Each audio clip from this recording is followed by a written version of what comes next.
Hey everyone, welcome to our latest episode.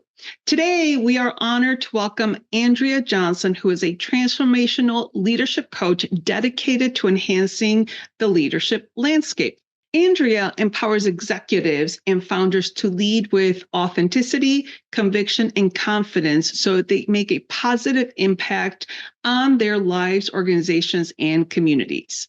This is going to be a really good conversation because Andrea is going to provide great insights on the ABCs as aspects of our lives. We're also going to be talking a lot about core values and a couple of other really juicy things. So with that, stay tuned. If you are listening to this, there's a good chance that you're a woman in the corporate world who feels stuck in your career and you're not sure how to advance. If that's the case, I want to let you know that I have an incredible resource that can help you. I created a promotion readiness checklist with you in mind. The checklist can help you pinpoint exactly what you need to work on to advance in your career. And the best part, it's completely free and it only takes 3 minutes to complete. I have helped countless women like you achieve their career goals, and I know exactly what it takes to succeed in the corporate world. My promotion readiness checklist is a perfect tool to help you get started on your path to success. You will find the link on the episode website, or you can go on nowomanleftbehind.com to take the quiz.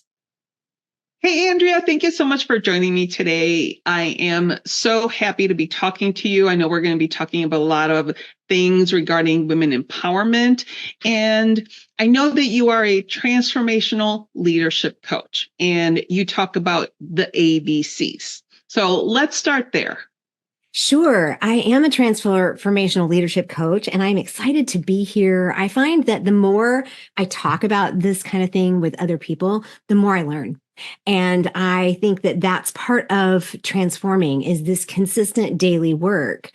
And one of the things that I came up against in my own life and my own work was that there were patterns and assumptions. And well, I hate to use that word to start off with because we're going to get into the ABCs, but there were patterns and there were things that I had just accepted that were just mine or that weren't mine, that I had taken on as my own, that I had listened to people in authority in my life or in the government or in society, in my culture.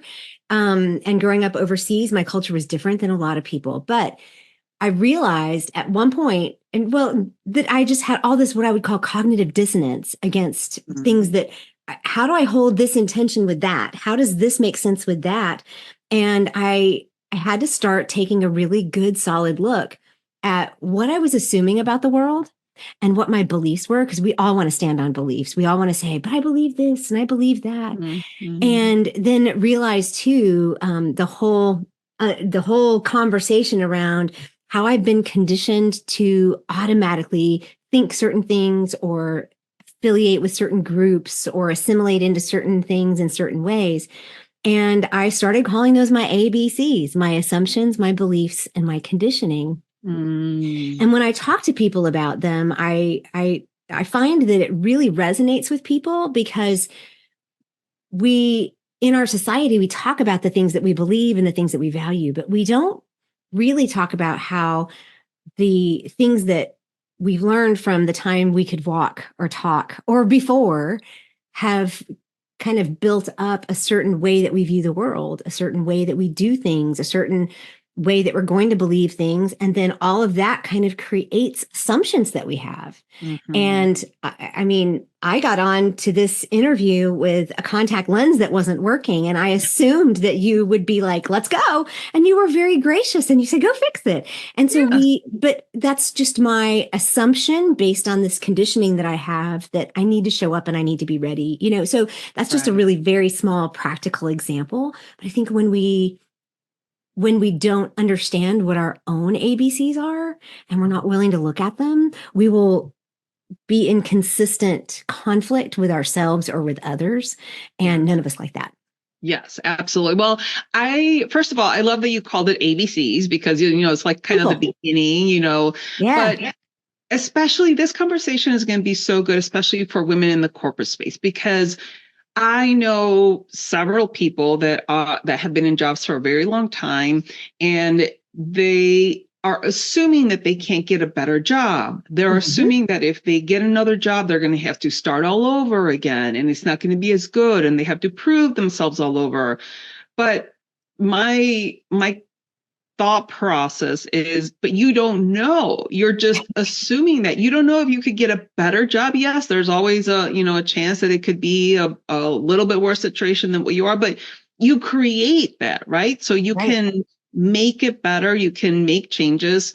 And so some of the beliefs are also that women can't speak up for themselves, or the whole thing of little girls are to be seen and not heard. That's like an assumption, a belief that has come back. And as a matter of fact, I was just talking to my mom just a couple of weeks ago, and my mom is getting Alzheimer's. So I'm kind of trying to draw things out from her, like when she was, young. And she told me that her mother, so my grandmother, was never allowed to wear pants. And I was like, by whom? By her husband. I'm like, oh my goodness gracious. She was not allowed to wear pants like her entire life. Her husband did not allow her to wear pants. And obviously there's a whole lot to go there, but that's like 2 generations ago.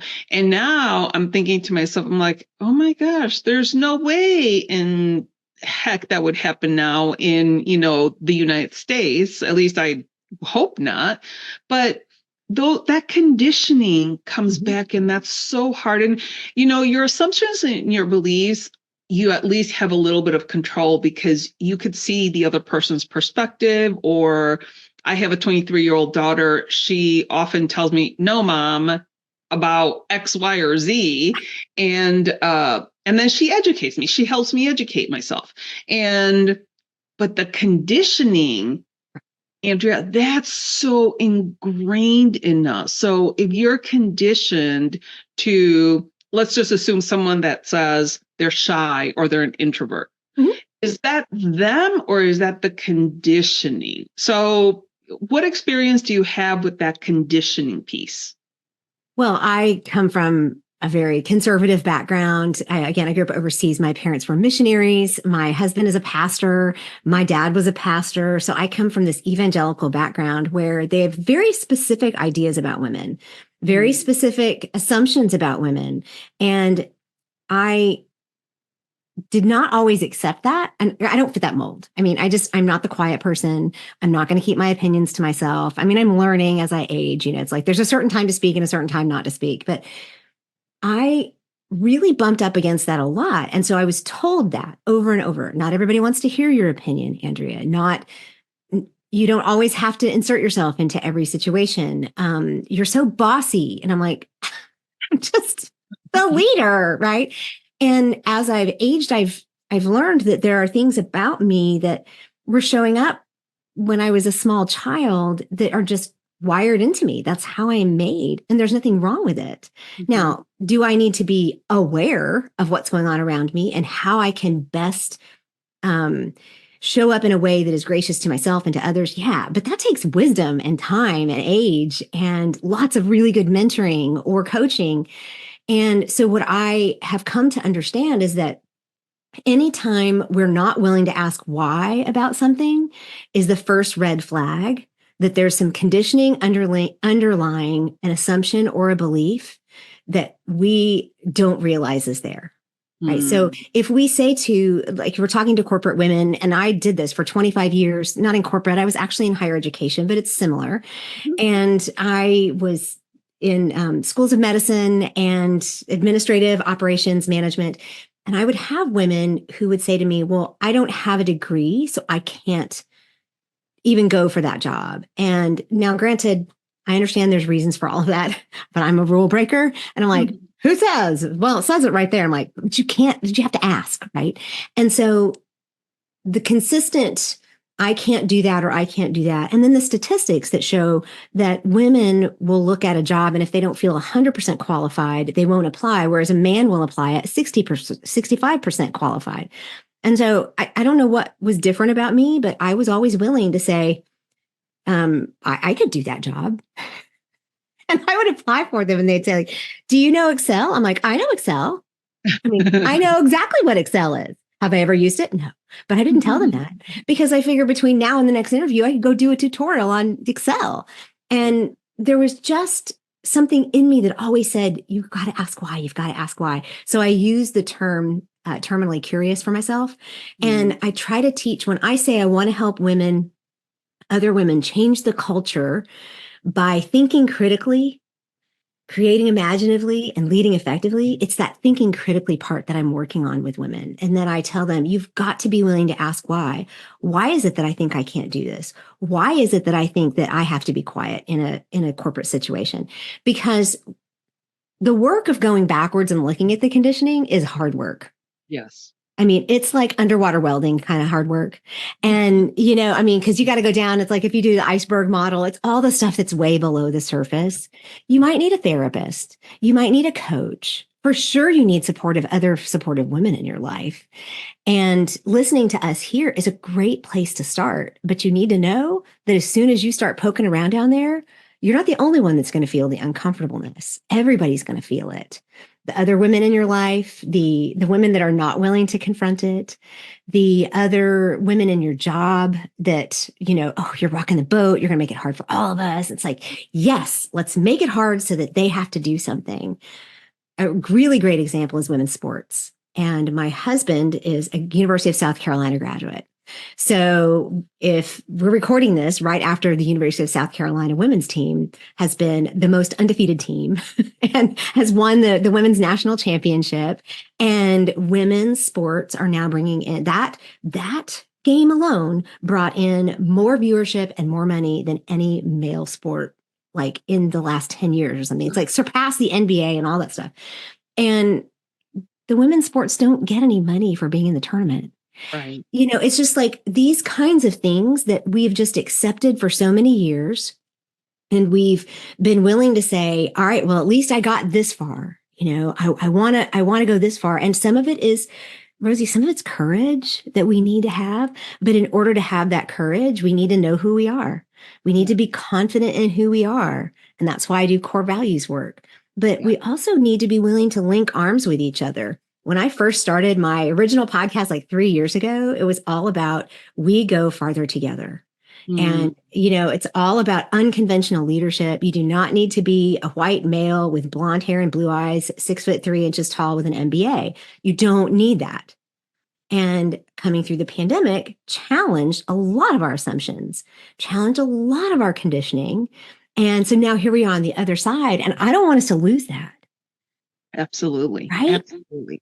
You know, so the critical thinking piece struck me a lot because one of the things that I have learned about throughout research and just the teachings and the learnings that I've done is that girls' confidence peaks at age 9.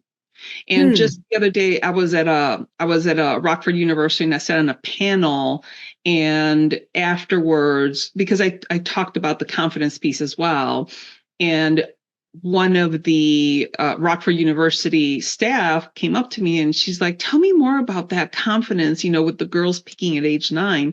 And I said, you know, and she asked me because she's like, "I have a young daughter." I said, well, and I'm curious about your parents and how they were with you, because like in this day and age, we moms, more than anything, more than dads, we try to do so much for our kids, right? And so as the young women, young girls are growing up, they don't have that critical thinking component because the moms are, and I was guilty of this, my daughter's 23, and as they're growing up, we're solving all their problems. And, and this woman that I was talking to, she said, you know what, you're right. Last night, my daughter, who was right around that age, was cold. And she's like, "Mom, bring me a blanket. I'm cold."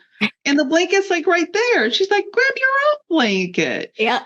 But so the recommendation that I told her, I said, don't solve her problems for her. Let her try to figure out her problems and ask her, well, what do you think you could do?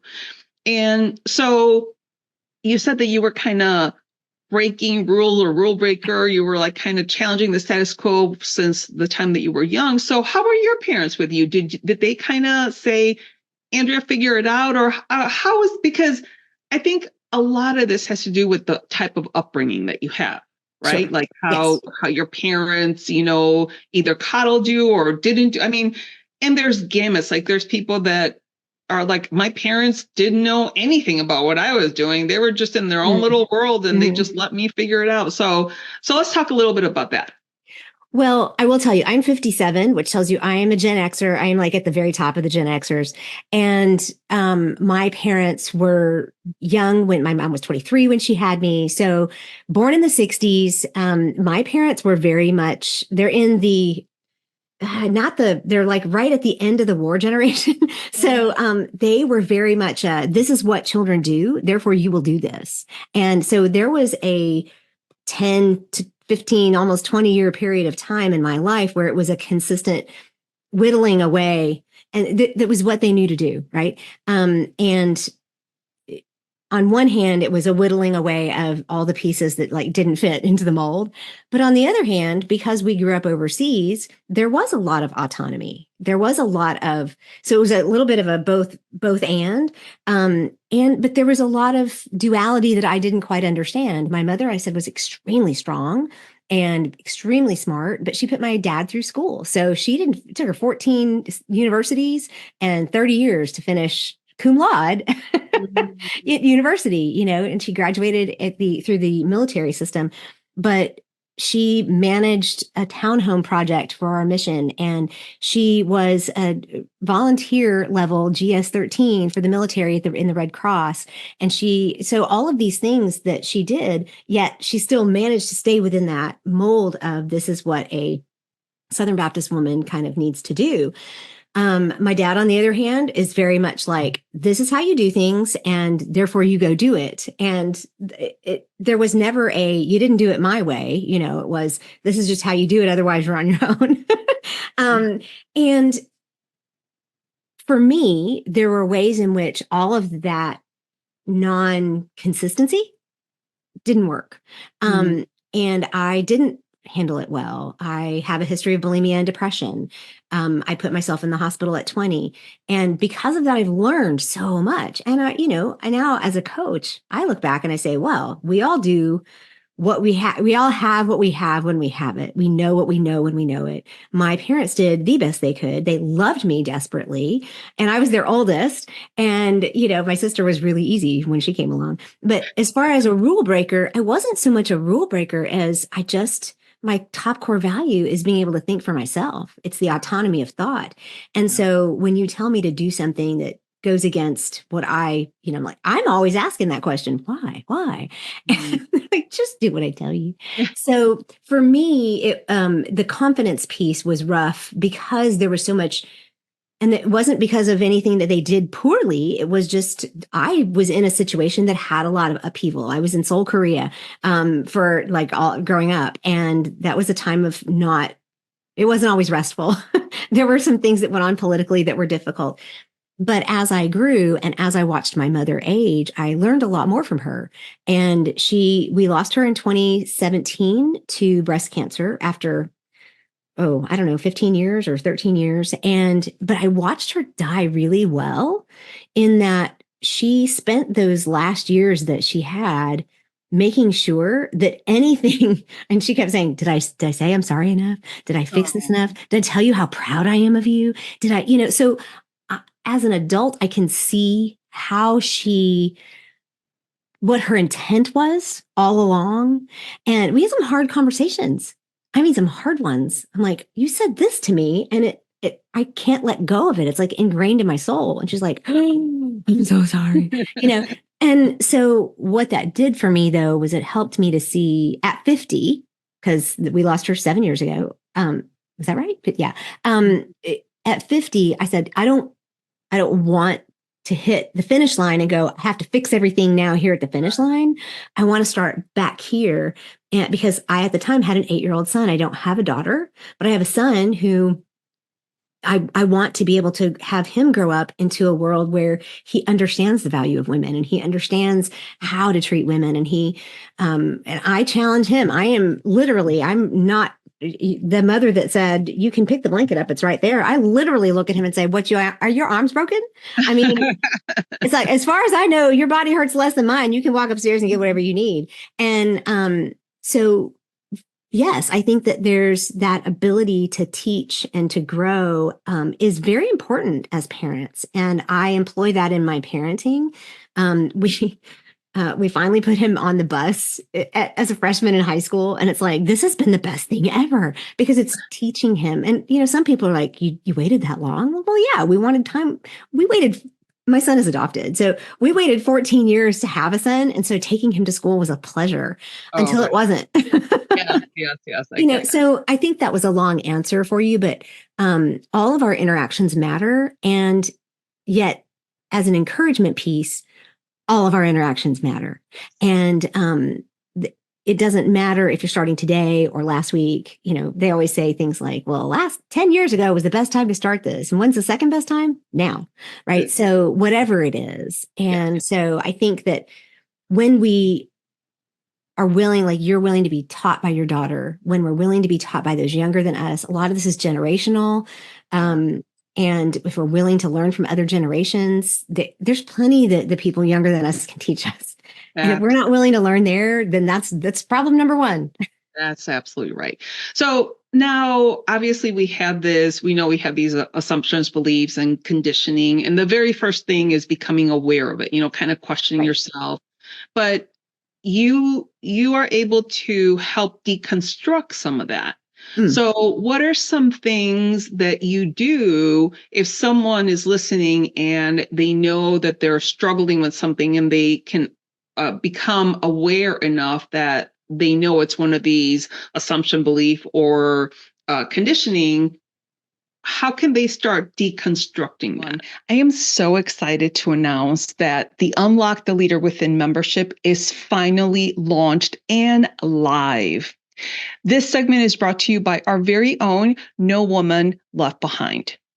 The Unlock the Leader Within membership was designed to empower you in your corporate career to advance your career with confidence. Confidence is so lacking these days. When you join the Unlock the Leader Within membership, you will gain the ability to become a high performer. You will have your custom career roadmap and more than anything. And the thing that's most exciting to me is that we will build an amazing community of like-minded, ambitious, professional women that are there to help and support and learn from each other. This incredible membership is up and running, so check it out. Go ahead and scan the QR code over here, or if you're listening to this episode, go to the episode website and click on the Unlock the Leader Within membership to check it out. And now back to our episode. Well, quickly though, I'd like to say assumptions are things that we can be made aware of easily by other people or by something bumping up against them. And we need to know that those are fueled and created. It's a little bit like if you plant a sunflower seed, what's going to come up is a sunflower, right? So whatever is up there, something below is feeding that, right? But our beliefs are things that are changeable. Our beliefs are 100% changeable. And I think that's a piece that people need to hear. Our beliefs, and we can be talking about political or religious beliefs, or we can also be talking about beliefs about ourselves or about our abilities. All beliefs are 100% changeable. Conditioning is something that has taken a long time to get there. And just like the Titanic, you may not see it, but it also will not be turned around that fast. So just know those things going in, and you can start kind of paying attention to the things that kind of bother you, or you're in a situation where you're the only one who thinks that way, or there's whatever is kind of on the opposite side of what you think or believe, that's a good place to start. Mhm. And the thing to remember too, though, is that just looking at something on the opposite side of whatever your belief is. I come again from a religious background. So looking at things on the opposite religious side or the opposite political side, this day and age, there's a lot there. That's a place to start, but you need to understand that it's a bit like a lighthouse, and every single window that you look in has a different viewpoint. So it's not, perspectives are not one side or the other. Perspectives are 360 degrees. And, for you and I to be looking at one object in the middle of a room from windows on opposite sides, we're going to see that object in the middle, but I'm also going to see things that are underneath your window that you can't see. And you're going to see the things underneath my window that I can't see. Now, it doesn't mean that I need to use the trash can that you see underneath my window, but it's probably good to know that it's there if I need to throw something away. And Right. so being willing to listen to other people, I started following people on social media that I don't agree with. But I also would say this. I also don't follow people on social media that are at the fringes of any of it, right? I try to stay within the realm of, normal, because I think especially when you first start, it can be, I guess the word that a lot of people would use is dysregulating. It can be scary. It send you into a panic attack. It can give you a crisis of belief. As a critical thinker, I am a natural deconstructionist, and I was taught that deconstruction is not good, because we have these beliefs and they're supposed to be there. So I think part of that is just being willing to ask why, ask what, and maybe even ask who taught me this. Where did this come from? Yeah. Those questions that we learned in English on how to write the who, what, when, where, and why, those are great questions for anything. Yeah. And I think those are very simple ways to start. Got it. And so just to clarify, deconstruction is not necessarily good or bad. It just depends on the person, right? And what they're trying to do, what their goals, what their accomplishments are. If you're trying to change the conditioning, I think that's where the deconstruction kind of comes into place, where you have to ask all those questions like who, what, when, where, why. Yeah, for sure. Well, and the concept of deconstruction can be used in really positive ways and can be used in really negative ways. So the way I use it is to pick something apart, like pull all the spaghetti noodles out and lay them in a straight line and say, what have I got here? Do I need this? It's like cleaning out your house, right? It's this like pulling it all out and saying, do I need these things? Can they go to Goodwill? Can they go in the trash? Can I re-gift them? Or have they just served their purpose? That's to me more of what a deconstruction would be. And, if you're doing it for demolishing, that's very different. We're not talking about demolishing. We're talking about understanding and being willing to look at what's really in there is really more of what we're talking about. That's a really good process for anybody that is trying to figure out, well, why can't I apply for a job? Why am I not getting promoted? Why is it that I'm always, the last to be selected or anything like that? But any kind of situation that you're trying to do in the corporate space and you're not getting to where you're trying to go, there's that deconstructing that you can do. And is it you that's holding you back? Or is it the environment that's holding you back? So those are all great questions. I know we talked a little bit about core values, but when it comes to core values, I think more and more people are understanding what core values are. But how would you explain a core value to somebody that's never heard of a core value? I am one of those people that I'm a stickler for core values, and I define them as inside you. I define them as principles and priorities that help you navigate the ups and downs of life, the crises and the joys of life, while keeping your own authority and authenticity intact. So when I talk with people there's a lot of talk about values out there, and businesses may have core values, but that's more of a mission and a vision. A core value to me for a person, what I talk about are like your compass, the things that define you when they're your non-negotiables. They're the things like for me, it's like this freedom or autonomy of thought and belonging and authenticity. And so I think that it's it's important to remember that they're reciprocal. I want to belong, but I want you to belong. I want to think for myself, but I want you to think for yourself, right? It's like these are never one way core values. And it's really easy to kind of see what they are and then figure out how you can show up better in those areas. Because when you talked about deciding whether or not it's you or your environment, it could very well be that your environment happens to be dishonoring all of your core values. And that's a really good indication that, oh, I might need to be out of this environment. But if it's you, then you can say, well, how can I honor my core values inside this environment? So I think it's, for me, it's really more that definition. And so it's not outside you, it's inside you, and it's what makes you tick.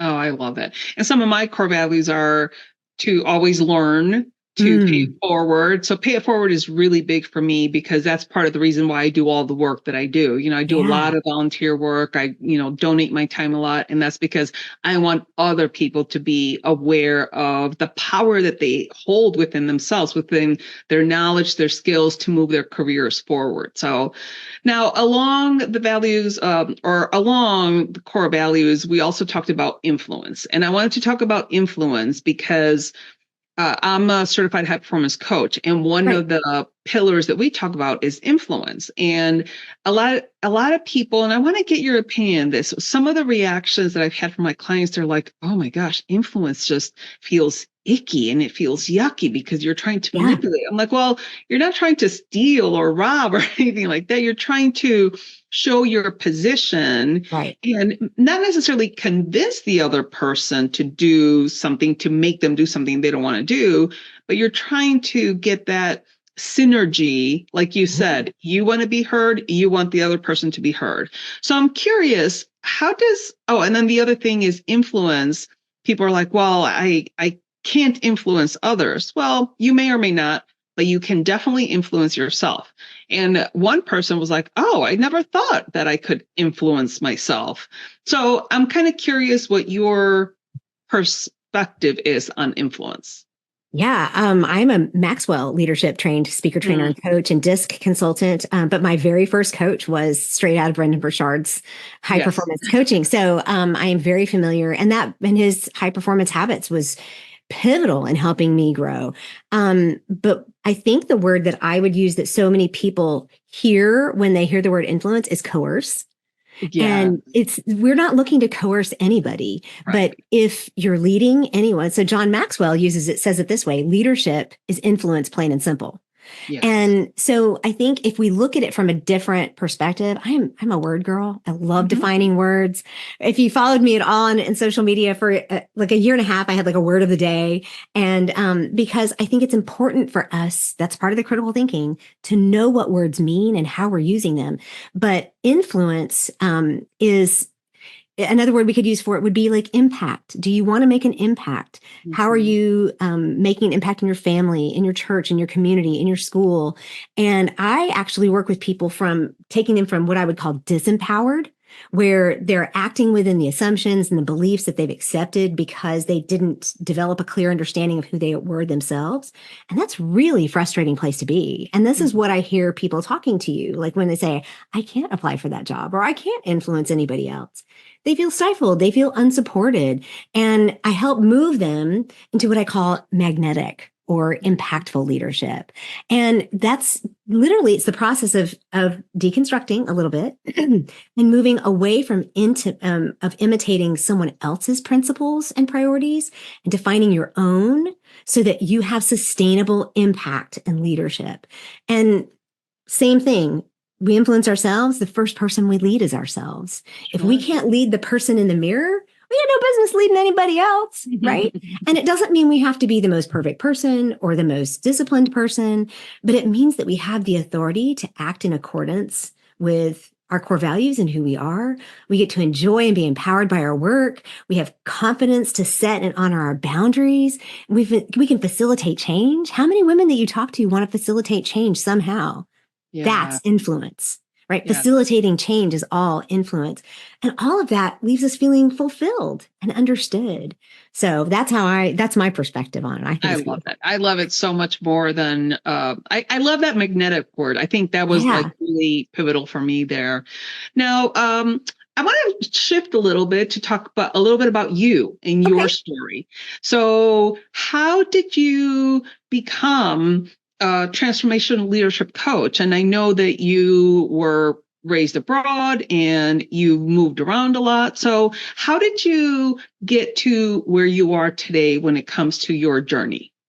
Sure. And I love telling my story because I hope other people, pardon me, hear in it encouragement that number one, it's never too late. Number Mhm. two, it doesn't matter what you've been through or, how perfect you've been, because that was my story. I was the strong-willed child, but I did manage to fit myself into that mold. And Mhm. I worked hard to stay there, and it put me in the hospital. And, it just, even when I got married, I was trying to be the perfect wife, the perfect pastor's wife, the perfect everything. And, you can't do that. That is not sustainable. It doesn't work. And I realized that I didn't mind being a career woman, that I didn't necessarily need to be a stay-at-home mom. Even after we adopted my son, we moved to Charlottesville, Virginia here. My husband became a freelance writer and a stay-at-home dad so that I could work at the University of Virginia. And those kinds of things built my confidence a little bit. But I realized as I rose up through the ranks and took on more and more responsibility that I really don't like managing people. I do Mm. not. Managing is about maintaining the status quo. And I'm not interested in the status quo. The status quo to me is the enemy. But I love that's just that. me as a person. And I would sit down with people for their goals. And 'cause at one point, I managed over 25 people. Mm. And I sat down to talk about their goals, and they would bring their job description and they say, well, I want to do this part of my job description and this part of my job description. I'm like, no, no, no, no, no, no, no. That's not what we're talking about here. How do you want to grow? Is there anything that you want to do different that you can actually help the department with? Where do you see yourself in 10 years?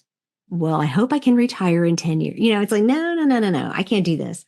And like I said, when I lost my mother at 50, that was the piece that just said, I have to do something different.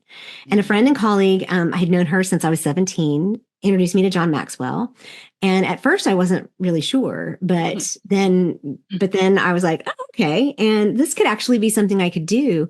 And the more I realized, looking back on my work, people would just show up in my office, professors, department chairs, researchers, nurses, former employees would show up in my office. One it's a hard thing to talk about, but it was very affirming for me. She showed up in the middle of a panic attack and sat down, and I had someone in my office, and I said, I think we're done here. Mm. Shut the door. And she said, you're my safe place. I thought, oh, what a compliment. Mhm. How can, so, I didn't really know what to do with it at the moment. But as I learned and got deeper into understanding leadership and understanding myself, the more I realized this is something I want to do. This is something I want to do for a living. And, when you're in business for yourself, we change the way we talk about things. We change the name of what we do. And I've finally kind of landed on that transformational leadership because of the moving from disempowered to magnetic. I called myself a woman's empowerment coach. I've called myself a leadership coach, but I love watching the transformation. I had a Marco Polo from somebody that says she wants to work with me this morning. And she said, you know what? I have to change from where I am and I have to go there. And I'm like, oh, yes, now we're talking. Yay. So that's part of, so if you're looking for a way to completely change from where you are to where you want to be, pivoting at 50, I left my job at 55. Pivoting at 55 is a little scary, but I left. And what's funny is when I went on LinkedIn and put in my last day at the University of Virginia, I realized I'd spent that exact same amount of time at Johns Hopkins, two amazing institutions. But I looked at my husband and I said, evidently I can only spend 10 and a half years at it. Evidently that's my max. And so now I'm fulfilled in what I do because I am honoring my core values. I'm operating within my strengths. I'm operating in an an environment that allows me to be who I am. And I'm learning too that here's the really cool thing. Those people that I thought were trying to put me in a box, they just wanted me to be happy. Mm. And so it's brought just this process of becoming this is bringing me to a place of understanding that my family never really wanted me to be a certain way. They just wanted me to be happy. Right. And they didn't know any other way to do it than to tell me to do it the way they were doing it. Right. So when I look back on that and I say, I want to give my son or your daughter or all the women listening, I want to give them the confidence to be themselves. Yes. That's what's important. And that's how I became a transformational leadership coach. I love that. I absolutely love that. And so one of the things that I've also been talking to people about recently is Jamie Kern-Lima, who is the founder of It Cosmetics. She just released a book last month or 2 months ago, and it's called Worthy. Fantastic resource. But the way she explains self-worth and self-confidence is the self-worth is the foundation of the house, which is in the ground, and self-confidence is the house on top of that foundation. Right. And I think that's really key because so I've been giving this example. If someone gives you criticism or you're in a situation where you feel judged or something's, wrong, it's almost like someone throws a rock through the window and then you have to go and you have to patch the window. You have to fix it. Same thing with you. You might get hurt because of those things that I mentioned, but you have to continually do the work. A house, you're always having to fix things on a house, update them, fix them, things break. Yeah, I know. Yeah. Mine was built in 1970. Oh, yeah. And so the same thing with you as a person, we need to continue to grow and be curious and understand things and challenge the status quo. But the biggest thing for me is asking why. Why is it like that? Why can't I do that? Sometimes I find myself like, oh, I can't do that. And it's like a thought that I have in my head. I'm like, wait, I'm 55 years old. Why can't I do that? Right. Why can't I? Yeah. Yeah. So I find myself going, wait a minute, I'm the one that's imposing that on myself. So, well, I love everything that you have shared with us today, Andrea. Is there maybe one takeaway action item that someone who's listening today, if there was one thing from our conversation today that you would recommend for them to do, what would that one thing be? If you're willing, actually dig down and understand your core values, because that's going to push you into your ABCs. Because it's really quickly, it's going to show you where you've been conditioned to allow people to, I use the house as a boundaries example. So it's going to show you where you've allowed people to walk in your house without knocking on the door. It's going to show you where you've allowed an environment to shape you rather than you shaping your environment. And so to me, that's the most important work. And you can do that on your own, or you can do that with help. And the fastest way to figure them out is to look at what really angers you and what really brings you joy. That's a great place to start. I love that. I love that. Well, Andrea, thank you so much for this conversation. I absolutely love the ABCs. That's such a key part of someone's personal development. And one of the things that I would recommend people to do is just start journaling. Start writing what your thoughts, your feelings about the assumptions, beliefs, and conditioning that you have. Start there. And then if you can't figure it out from there, seek help. Talk to somebody, get a coach, get a mentor, anything like that. But with that, thank you very much, Andrea, for all of your time. I appreciate it. Thank you. It's been my pleasure. Well, I hope that you enjoyed my conversation with Andrea. My major takeaway is knowing about our ABCs, right? So Andrea says that it's the assumptions, the beliefs, and the conditioning that we're brought up. So we need to understand what our ABCs are in order for us to be able to develop our personal growth and understanding. We also discussed the importance of core values, which is actually knowing your core values will help you unearth the ABCs of your life as well. And finally, the other thing, we talked quite a bit about influence, self-worth, and self-confidence. There's so many people that struggle with that self-worth and self-confidence. And I talked about Jamie Kern-Lima, who has a fantastic book out called Worthy. So if you're struggling with self-confidence, I highly encourage you to get the Jamie Kern-Lima book called Worthy. Andrea's tip is to dig deep to understand what your core values are as a starting point of uncovering your ABCs, which again are your assumptions, beliefs, and your conditioning. And she very graciously leaves us with a core values exercise. The links to that core values exercise and all of the ways that you can get a hold of Andrea are in the episode website. Also, do not forget, if you are stuck in your career and you're not sure if you're promotion ready or not, go ahead and complete the promotion readiness checklist that you can find right on my website. The link will also be in the episode website. And finally, please, please, please check out the Unlock the Leader Within membership. We are building a community of women supporting women, and we are going to be working on empowering corporate women to advance their careers with confidence. So with that, remember to be brave, be bold, and take action.